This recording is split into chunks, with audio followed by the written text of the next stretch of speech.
नमस्कार, सुबह 9 बजे की खबरों में आप सभी का स्वागत है। मैं हूं नीलू। तो बाराबंकी मुख्तार अंसारी के द्वारा इस्तेमाल की जा रही एम्बुलेंस का मामला हम आपको बताएं। सबसे पहले बाराबंकी में दर्ज हुआ है धोखाधड़ी समेत दूसरी धाराओं में मुकदमा, जिसमें जो धाराएं लगाई गई है वो है 420, 419, 467, 468 समेत कई धाराओं में नगर कोतवाली में दर्ज किया गया है एफआईआर। एसपी बाराबंकी के निर्देश पर एम्बुलेंस मामले में यह मुकदमा दर्ज किया गया है। पुलिस प्रशासन ने मामले में अब जांच पड़ताल शुरू की है। एम्बुलेंस, अस्पताल और डॉक्टरों को लेकर शुरू हुआ है एक्शन। तो लगातार कार्रवाई हो रही है और जिस एम्बुलेंस को लेकर सवाल उठ रहे थे उनके खिलाफ कई धाराओं में अब मामला दर्ज किया गया है। बातचीत करने के लिए अनिरुद्ध इस वक्त हमारे साथ जुड़ गया। अनिरुद्ध, जिस एम्बुलेंस को लेकर बार बार सवाल उठ रहे थे, अब उसको लेकर मुकदमा दर्ज हुआ है। किन किन धाराओं में यह मुकदमा दर्ज हुआ है और किस तरह की कार्रवाई की बात अब पुलिस कर रही है? देखिए, बताना चाहूंगा कि इस जो एम्बुलेंस इस्तेमाल हुई थी उस मामले में अब जो मुकदमा दर्ज हुआ है नगर कोतवाली में वो 420, 419, 467 और 68 और समेत कई धाराओं में मुकदमा पंजीकृत किया गया है। और इस पूरे प्रकरण में और भी पहलुओं में ये तफ्तीश पुलिस जो है वो करने की कोशिश कर रही है और ये भी समझने की कोशिश कर रही है कौन वो लोग हैं जिन्होंने इस पूरे कारनामे को अंजाम दिया था, कि कौन कौन लोग इसमें उसमें इन्वॉल्व थे, जिन्होंने गलत दस्तावेज जो थे वो चाहे वो आरटीओ में बात करी जाए चाहे वो अस्पताल में बात करी जाए उनको लेकर के प्रस्तुत किए थे। खैर, अभी तक की बात करी जाए तो इसमें डीएम की तरफ से आख्या जो है वो दोनों ही विभागों से भी मांगी गई है कि क्या इसमें पूरी डिटेल है और सीएमओ से मांगा गया है कि क्या ये अस्पताल कभी अस्तित्व में रहा है या नहीं रहा है, और इसी तरह आरटीओ से भी मांगा गया है कागज की क्या कुछ इसमें तथ्य हैं जिसको लेकर के उम्मीद है कि आने वाले बिल्कुल। तो एम्बुलेंस को लेकर जो तमाम तरह की मिस्ट्री थी, पुलिस अब उसको सुलझाने की कोशिश कर रही है और लगातार इसी तरफ कार्रवाई पुलिस की दिखाई भी दे रही है। बहुत बहुत शुक्रिया आपका अनिरुद्ध हमारे साथ जुड़ने के लिए। और एक बड़ी खबर आ रही है मेरठ से, जहां पर संदिग्ध हालात में एक लड़की की मौत हो गई। परिजनों ने आरोप लगाया कि गांव के ही 3 युवकों ने गैंगरेप के बाद छात्रा को जहर देकर उसे जान से मार डाला है। तो खबर मिल रही है कि एक युवती की संदिग्ध हालात में मौत हो गई और जो उसके परिजन हैं, जो उनके परिवार वाले हैं युवती के, उनका आरोप है कि गांव के ही 3 युवकों ने पहले इसके साथ गैंगरेप किया और बाद में छात्रा को जहर देकर उसे जान से मार डाला। तो अब इस पूरे मामले में पुलिस कार्रवाई करने की बात कह रही है, छानबीन कर रही है कि पूरा मामला आखिर है क्या, क्योंकि परिवारीजन गैंगरेप का आरोप लगाकर जहर देकर मारने की बात कह रहे हैं अपनी लड़की को। और बताया जा रहा है कि ट्यूशन से घर जाते वक्त ही ये तीनों लड़कों ने इसके साथ गैंगरेप किया। फिलहाल अब इस पूरे मामले की छानबीन में पुलिस जुट गई है। खबर है, बड़ी खबर है, मेरठ से है, जहां पर संदिग्ध हालात में एक लड़की की मौत हो गई है। परिजनों का आरोप है कि गांव के ही 3 युवकों ने गैंगरेप के बाद छात्रा को जहर दिया। बातचीत करने के लिए निखिल इस वक्त हमारे साथ जुड़ गए। निखिल, ये पूरा मामला है क्या? देखिए, ट्यूशन के लिए घर से निकली थी छात्रा और उसके बाद जब लौटी तो बदहवास हालत में थी। उसने पूरी आपबीती बताई कि मेरे साथ गांव के ही 4 लड़कों ने दुष्कर्म किया है, गैंगरेप किया है और उसके बाद उन्होंने जहर दे दिया। घर वालों ने जैसे ही ये सुना तो उनके पैरों तले जमीन खिसक गई। आनंद फानंद में अस्पताल लेके पहुंचे, जहां डॉक्टर ने उसे मृत घोषित कर दिया। परिजनों ने तहरीर दी है, 4 लोगों के खिलाफ एक नामजद है, जिसमें पुलिस ने इस मामले में मुकदमा दर्ज कर लिया। अब आरोपियों की तलाश तेज कर दी गई है। पॉस्को एक्ट के तहत पूरे मामले में मुकदमा दर्ज किया गया है, क्योंकि बड़ा गंभीर मामला है। सरधरा में पहले भी इस तरह की घटना सामने आई है, जिसके बाद पुलिस अब आरोपियों की गिरफ्तारी के लिए दबिशें दे रही है। मैं आपको बता दूं कि सरधरा में 10वीं क्लास की ये छात्रा है जिसके साथ गैंगरेप की वारदात सामने आई है। चलिए निखिल, बहुत बहुत शुक्रिया आपका जानकारी देने के लिए। तो गैंगरेप की बात निकलकर सामने आ रही है। परिवारीजनों ने भी कुछ लड़कों के खिलाफ मामला दर्ज कराया है और अब पुलिस पूरे मामले की छानबीन में जुट गई है। और लखनऊ से इस वक्त एक बड़ी खबर आ रही है। कोरोना को लेकर केंद्र सरकार के कैबिनेट सचिव आज राज्यों के मुख्य सचिवों के साथ करीब 11 बजे के आसपास मीटिंग करने वाले हैं, यानी समीक्षा बैठक करने वाले हैं। उत्तर प्रदेश से मुख्य सचिव राजेंद्र कुमार तिवारी बैठक में शामिल होंगे। वीडियो कॉन्फ्रेंसिंग के जरिए राजेंद्र कुमार मीटिंग में जुड़ेंगे। मीटिंग में कोरोना वैक्सीनेशन और संक्रमण के बढ़ते मामलों पर उत्तर प्रदेश के आंकड़े भी आज जारी करेंगे।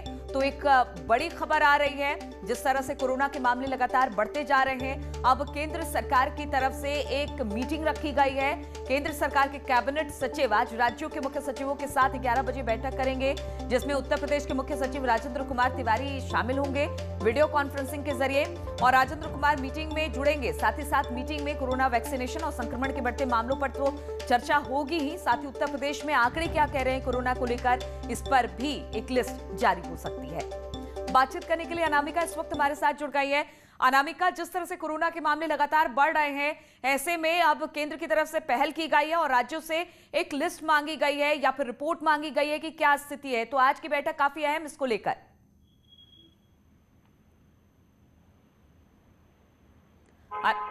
अनामिका, आवाज मिल रही है आपको?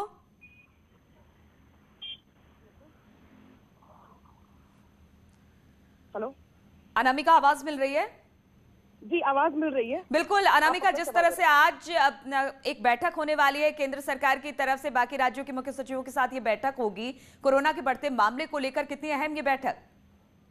देखिए, उत्तर प्रदेश के लिहाज से ये बैठक काफी महत्वपूर्ण होने वाली है, क्योंकि आप देखिए कि हर दिन कोरोना के जो संक्रमण के मामले हैं वो रोज बढ़ रहे हैं तेजी के साथ। कल बीते 24 घंटे में 2600 नए मामले सामने आए हैं, जो वाकई में चौंकाने वाले हैं और परेशान करने वाले हैं।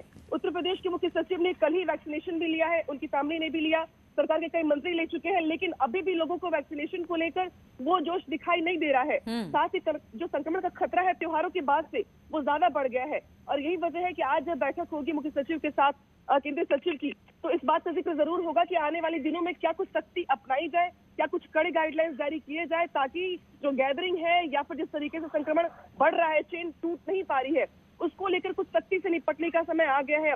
तो ये बहुत सारे मुद्दे आज रखे जाएंगे आज की इस महत्वपूर्ण बैठक में। हालांकि ये माना जा रहा है बिल्कुल अनामिका, इस बैठक पर हमारी भी नजर रहेगी, क्योंकि कोरोना के बढ़ते मामले को लेकर राज्य सरकार और केंद्र सरकार चिंतित है, और इसी को लेकर यह बैठक काफी अहम। बहुत बहुत शुक्रिया आपका हमारे साथ जुड़ने के लिए। और एक और बड़ी खबर आपको बता दें, माइक्रोसॉफ्ट की बड़ी डील हुई है। जी हां, नोएडा में माइक्रोसॉफ्ट की सबसे बड़ी डील हुई है। कंपनी ने नोएडा अथॉरिटी से जमीन खरीदी है। सेक्टर 145 में ये जमीन खरीदी गई है। इस जमीन की बात की जाए तो 60,000 वर्ग मीटर की ये जमीन है, और जमीन की कीमत करीब 103 करोड़ रुपए बताई जा रही है। कंपनी यहां पर भारत की सबसे बड़ी परियोजना लेकर आने वाली है। सॉफ्टवेयर हब के रूप में यहां पर विकसित किया जाएगा, जिससे रोजी रोजगार भी नोएडा में बढ़ेगा। तो माइक्रोसॉफ्ट बड़ी कंपनी, और बड़ी कंपनी का निवेश अब नोएडा में। अमित सिंह इस वक्त हमारे साथ जुड़ गए हैं। अमित, कहा जा सकता है जिस तरह से विकास की राह पर उत्तर प्रदेश आगे बढ़ा है, लगातार निवेशकों को यहां पर बुलाया जा रहा है, और अब ये एक बड़ी अच्छी खबर कि माइक्रोसॉफ्ट अपने देश का सबसे बड़ा निवेश नोएडा में करने जा रहा है। देखिए, आपको बता दूं कि ये कल एक डील हुई है नोएडा प्राधिकरण की माइक्रोसॉफ्ट से, जिसमें लगभग 103 करोड़ रुपए की जमीन खरीदी गई है। लगभग 60,000 वर्ग मीटर जमीन खरीदी गई है। कंपनी का दावा है कि भारत में सबसे बड़ी परियोजना लाएगी, यहाँ आईटी हब के रूप में विकसित किया जाएगा। पहले भी यहाँ कई बड़ी डील नोएडा प्राधिकरण की हो चुकी है। यहाँ पे डेटा सेंटर भी लाया जा रहा है। तो कहा जाए कि दिल्ली एनसीआर में गौतम बुद्ध नगर उत्तर प्रदेश की राजधानी है, और दिन रात जो विकास और निवेश के मामले में आगे कदम बढ़ा रही है, जिससे उत्तर प्रदेश को भी आने वाले समय भारी भरकम लाभ होने वाला है। जी बिल्कुल, भारी भरकम लाभ होने वाला है। इसीलिए कई कंपनियां, और अगर दिग्गज कंपनियों की बात की जाए तो माइक्रोसॉफ्ट इसमें से एक कंपनी है। बहुत बहुत शुक्रिया आपका अमित हमारे साथ जुड़ने के लिए। और ब्रेक के बाद बात कोरोना की करें तो उत्तर प्रदेश में एक बार फिर से कोरोना का बम फूटा है। पिछले 24 घंटे के अंदर उत्तर प्रदेश में 2600 मरीज सामने आए, जबकि 9 लोगों की इसमें मौत हुई है। हालांकि पिछले 24 घंटे में 510 मरीज ठीक होकर अपने घर भी लौटे हैं। उत्तर प्रदेश में एक्टिव मरीजों की बात की जाए तो करीब 11,918 एक्टिव मरीजों की संख्या पहुंच गई है। और बातचीत करने के लिए कि किस तरह से कोरोना अपने पैर पसार रहा है, अनामिका लखनऊ से, सर्वेश दुबे हमारे साथ प्रयागराज से, और रवि पांडे वाराणसी से हमारे साथ जुड़े हुए हैं। अनामिका, सबसे पहले तो आप ही बताइए कि लखनऊ का क्या हाल है? लगातार मामले बढ़ते जा रहे हैं, जो कि चिंता का विषय है।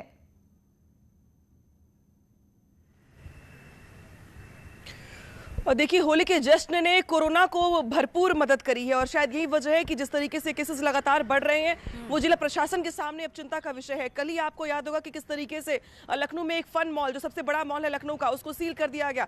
इसी के अलावा अगर देखा जाए तो अलग अलग विभाग, जो सरकारी विभाग है, वित्त विभाग है, सचिवालय, वहां पर 12-12, 15-15 केसेस निकलने के बाद पूरे डिपार्टमेंट को सील करने का ऐलान किया गया। लेकिन तब भी लोगों की जो लापरवाही है वो सर चढ़कर बोल रही है और यही वजह है कि कल लखनऊ में जो आंकड़े आए हैं वो पिछले दिनों के मुकाबले 4 गुना ज्यादा है। और ये वाकई में परेशान करने वाला इसलिए भी है क्योंकि जहां पे सरकार एक तरफ वैक्सीनेशन पे जोर दे रही थी तो दूसरी तरफ सरकार को अब टेस्टिंग को लेकर के भी कुछ बड़े ऐलान करने पड़ रहे हैं या टेस्टिंग को लेकर भी कुछ बड़े कड़े स्टैंड लेने पड़ रहे हैं।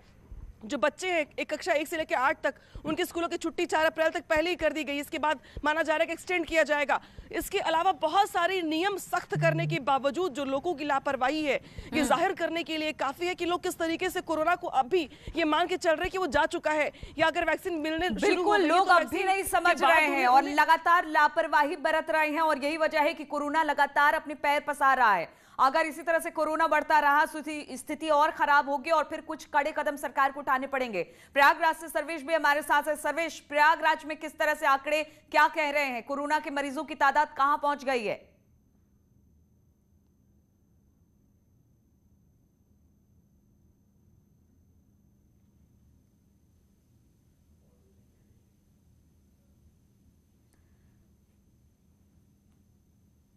लगता है सर्वेश की आवाज हम तक नहीं पहुंच पा रही है। कोशिश करेंगे एक बार फिर से। सर्वेश, आपकी आवाज नहीं पहुंच पा रही है। रवि के पास वाराणसी चलेंगे, इसके बाद सर्वेश आपके पास आते हैं। रवि, वाराणसी की बात की जाए तो यहां पर किस तरह के हालात हैं और कितनी लापरवाही अब भी लोगों में देखने को मिल रही है कोरोना के बढ़ते मामले के बीच?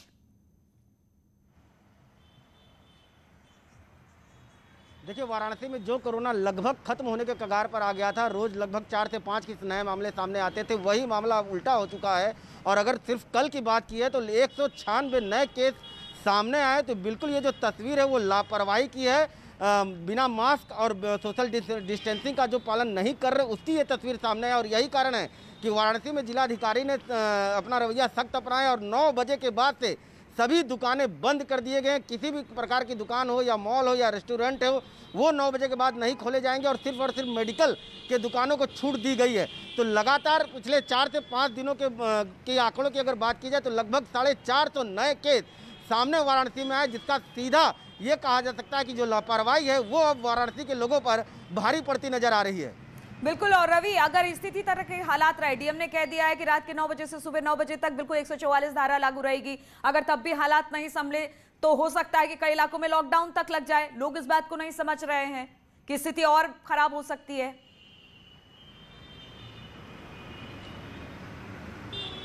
जी बिल्कुल, अगर यही स्थिति रही तो आने वाले समय में जिला प्रशासन का और भी सख्त रवैया अपनाना पड़ेगा, क्योंकि लगातार जो केस हैं वो लगातार बढ़ते आ रहे हैं। सिर्फ कल की बात करें तो 196 नए केस सामने है और अभी 11 बजे का जो बुलेटिन है उसमें भी ये अंदाजा लगाया जा रहा है कि जो कोरोना के नए मामले हैं वो लगातार सामने आएंगे। बहुत तेजी के साथ ये मामले बढ़ते जा रहे हैं और स्थिति अब भयावह होती चली जा रही है। सर्वेश हमारे साथ जुड़ गए हैं इस वक्त। सर्वेश, अगर आपको आवाज मिल रही है तो प्रयागराज में किस तरह की स्थिति है? क्योंकि लगातार प्रदेश में मरीजों की तादाद, कोविड पेशेंट की तादाद बढ़ती जा रही है। प्रयागराज में क्या आंकड़ा?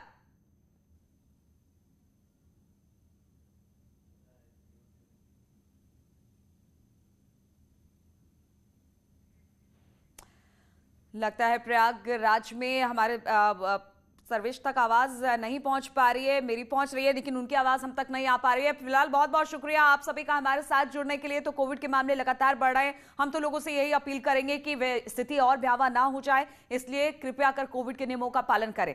चलिए बढ़ते हैं अगली खबर की ओर। बात करते हैं, रक्षा मंत्री राजनाथ सिंह आज लखनऊ दौरे पर रहेंगे, जहां पर सबसे पहले मुंशी पुलिया फ्लाईओवर का लोकार्पण करेंगे और इसके बाद खुर्रमनगर फ्लाईओवर का शिलान्यास भी करेंगे। इस मौके पर केंद्रीय मंत्री नितिन गडकरी और मुख्यमंत्री योगी आदित्यनाथ भी साथ होंगे और उनके साथ ही डिप्टी सीएम केशव मौर्य और दिनेश शर्मा भी मौजूद रहेंगे।